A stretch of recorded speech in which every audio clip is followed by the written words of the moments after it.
Hey guys, and welcome back to Elley Knows Rocks. I am out today on a gold mining placer claim, and we're gonna do some prospecting today. So let's keep our fingers crossed. I'm gonna use a dry washer that was made by a friend of mine, and we're gonna see how it goes. So thank you guys so much for being part of my adventure. Let's go see what we find.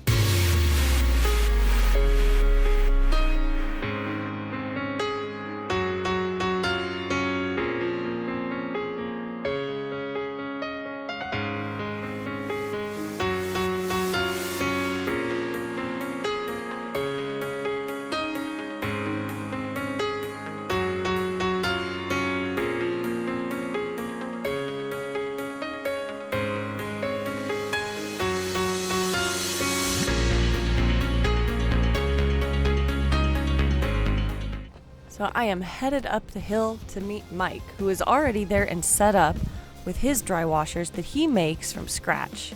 He was generous and kind enough to invite me out to come hang out with him to go gold panning today. As you can see, I showed up late because he is already hard at work.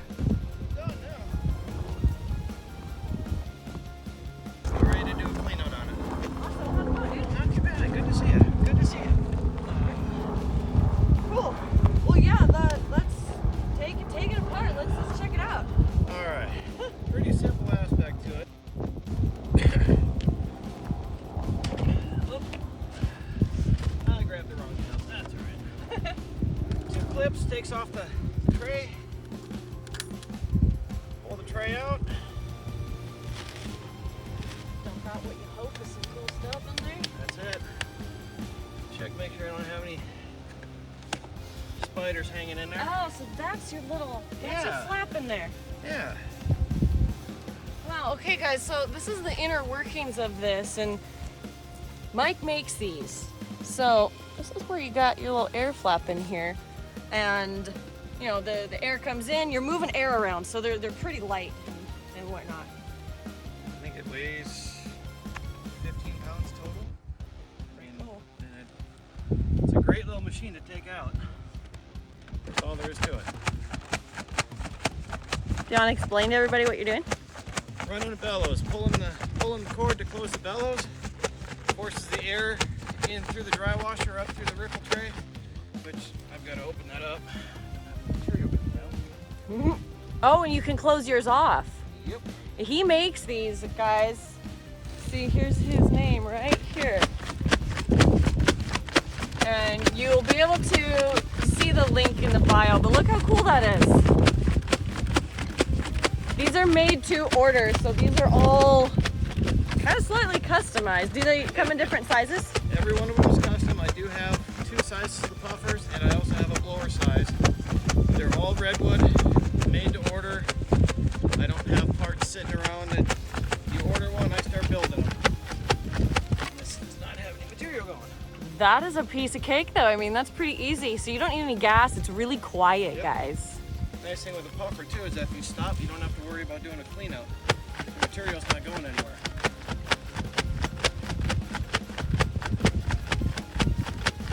Now that Mike has shown us his awesome machine, it's time for me to get to work.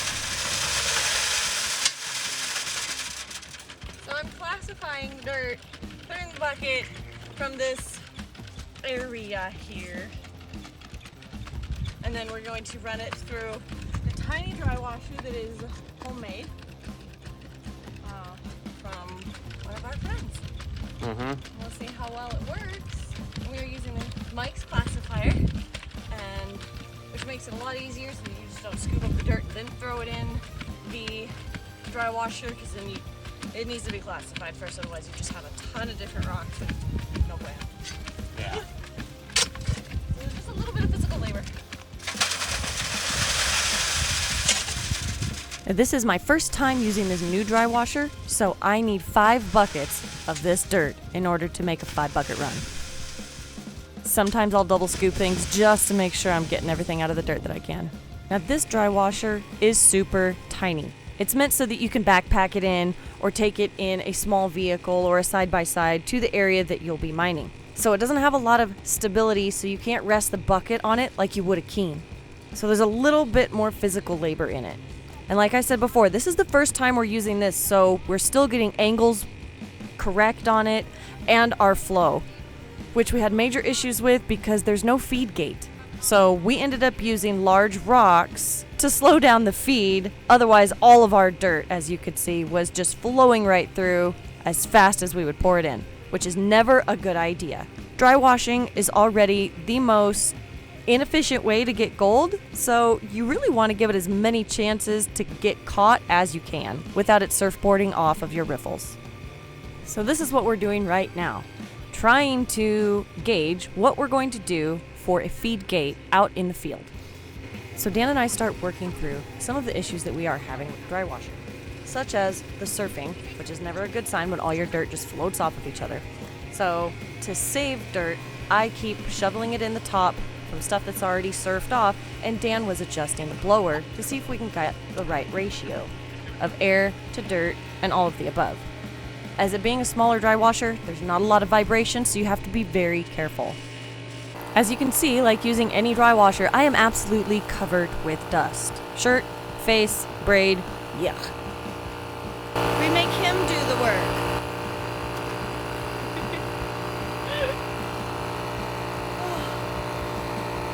It's working though.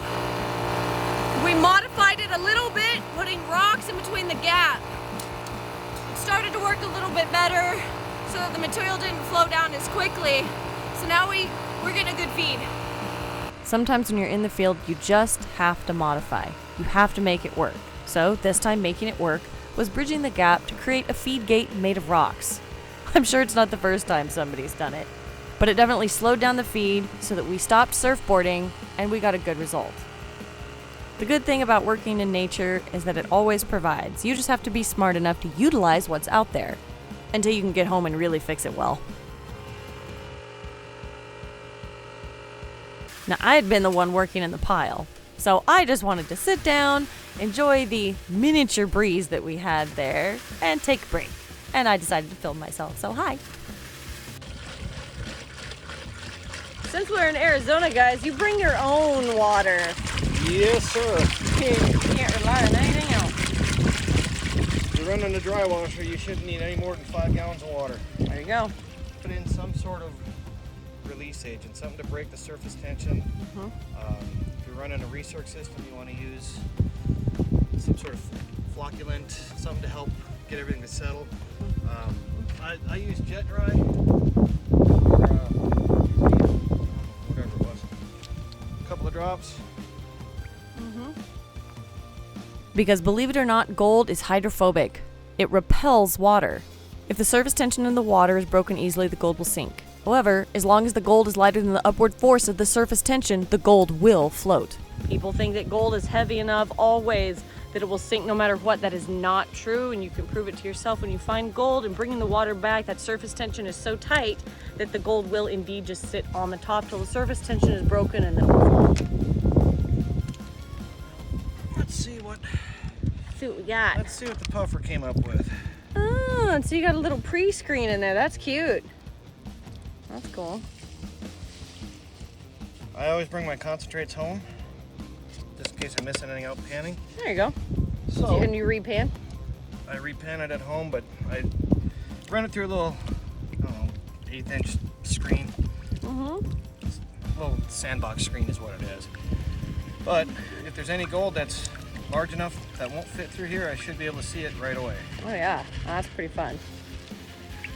And this again, this is the puffer, guys. This is the one with the baffle system in it. No.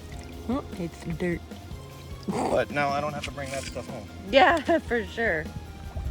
Oh, I don't know if you saw, but I always put a safety pan. I saw that on the bottom. It also helps at the end of the camping trip. You've already got all of your concentrates in one pan. All right, and he's gonna pan through this, which takes a little bit of time. He does it pretty quickly.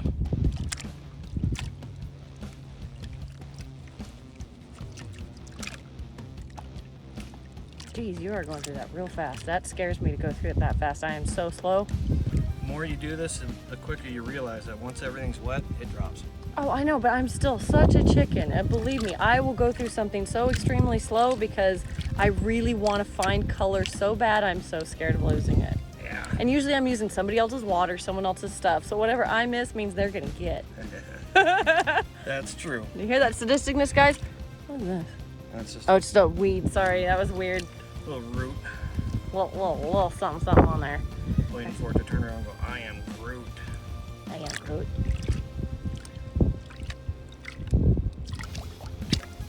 Alright, guys. It's got a little bit of black sand here. You start smacking the pan backwards, and look what we got. What he's got. Not we. Got some gold in there. Look at that, guys. See it? A little bit going on. Look at that. A little bit of like 5 flakes or so. 5 pieces in there, at least. I'll zoom in on that and see that, guys? That little gold right there. So that's what came out of the puffer, and he was actually in a new area. He wasn't digging his hole. I was digging in his hole. As funny as that is. Anyways, hope you guys don't take offense to that, but if you do, you're on the wrong channel. It's Anyways, a joke. I took yeah, it as a joke. I total. know it's a joke. Total joke. Anyway, so that's what he gets out of that little guy, and he might have more in there because he did it really fast. Even though gold does sink, sometimes you can slough off too much, and you never know. But so for a lot of you that have asked, the black sand in here can be magnetic, meaning you can use a little magnet to help pull it off. And it's some hematite and some magnetite. Look at that, just gets sucked right up there and can be replaced somewhere else. But you can use that because gold is not magnetic.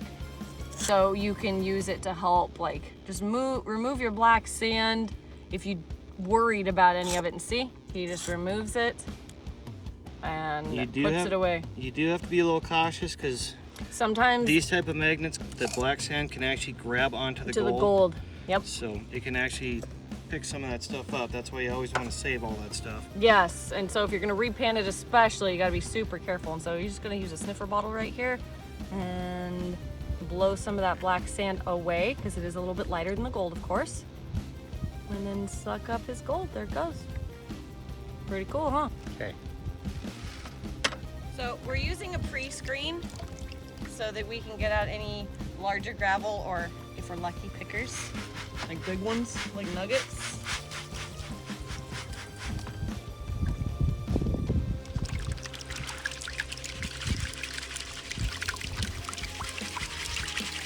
And we just shake it all down first.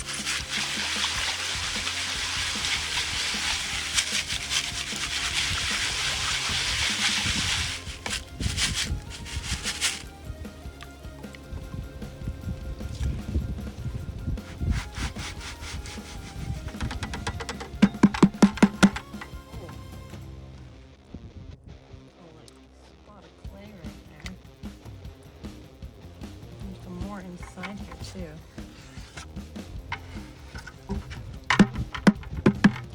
Probably good. Oh, there's some dust in there, but shoot. A lot of clay in this dirt, so it gets really super dusty. It's kind of gross, but I'll just let it all fall into my bigger pan underneath.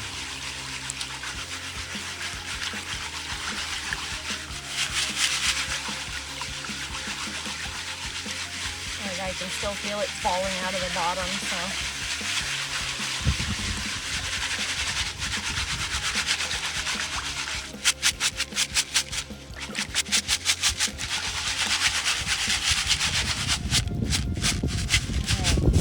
Right. Nice and clean as we're gonna get. We just dig through this and look through it a little bit. Make sure we don't have anything in there. You never know. You'd be surprised what can hide on bigger rocks or just be in the bottom of these little screening pans. I've pulled out full little nuggets before. It's very exciting, but it doesn't always happen. Wouldn't that be great if I saw something like huge? Yeah, that'd be sweet. Sure I'm not that lucky. So after I make a fairly quick pass through all of the gravel dirt, I go to shake down my pan to actually start gold panning, and the video stops. We didn't catch it till I was almost completely done, so here in a second, you're gonna see the last little bit of dirt that I actually got from gold panning. Oh, I need your shit. You gotta be on some side of me where you can see it, but can you see it? Yep. Is too much stuff in there? No. We're just shaking it back for the first time to see if we get some color.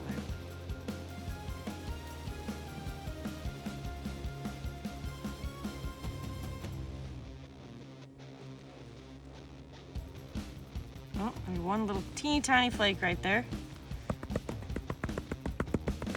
Good. Mm-hmm. It's gonna get moved around because I'm gonna continue to pull back. Ooh, look at that guy. I don't see it. Nice. Oh yeah, there's a good one. Let me get it on the camera. Right there. See him?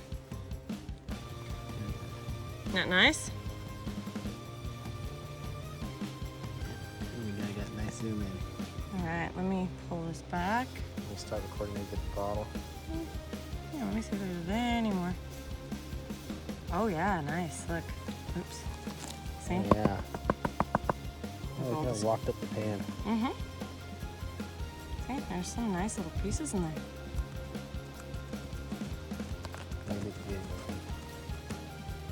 I'm actually quite impressed with the homemade dry washer. It even was catching micros and little tiny things, guys. which are even difficult to catch in a regular Keen. But I think we had it dialed in pretty good. I was a little tired, as you can tell. Thank you guys so much for watching. I thoroughly hope you enjoyed it, and I hope you learned something, and I hope you join me on my next adventure. Until then, I'll see you later.